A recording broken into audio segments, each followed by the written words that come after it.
বৃষ্টি শেষ হয়ে গেলে ছাতাটাকেও বোঝা মনে হয়, কলমের কালি ফুরিয়ে গেলে কলমটাও ডাস্টবিনে শোভা পায়। ঠিক মানুষের ক্ষেত্রে তেমনই, আপনি পরের উপকার যতক্ষণ করবেন ঠিক ততক্ষণই আপনি ভালো থাকবেন।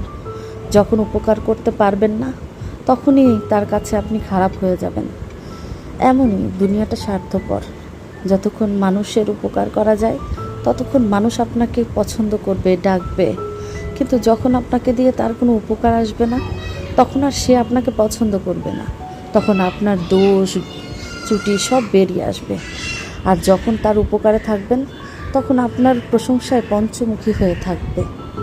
পৃথিবীটা বড়ই স্বার্থপর, কিছুই করার নেই। যাই হোক, আজকে আমার দুপুরের খাবারের মেনুতে ছিল লইট্টা শুটকি ভর্তা। ব্রাহ্মণবাড়ির অধিকাংশ মানুষই আমার মনে হয় শুটকি অনেক পছন্দ করে থাকে। তো আজকে আমি লইট্টা শুটকি ভর্তা করেছিলাম। তো সেজন্য আমি এখানে কিছু লইট্টা শুটকি নিয়েছিলাম। শুটকিগুলো ভালো করে খোলায় টেলে নিয়েছি এবং গরম পানি দিয়ে 2-3 বার ধুয়েছি। তারপরে শুকনা মরিচ, লইট্টা শুটকি আর বড় বড় করে পেঁয়াজ দিয়ে তারপরে বেটে নিয়েছি, সাথে ধনেপাতা দিয়েছি। তারপরে এই যে আমার লইট্টা শুটকি ভর্তা রেডি। তো খুবই ভালো লেগেছে, বাসা সবাই খুব পছন্দ করেছে।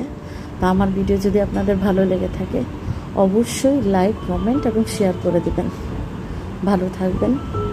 আল্লাহ হাফেজ।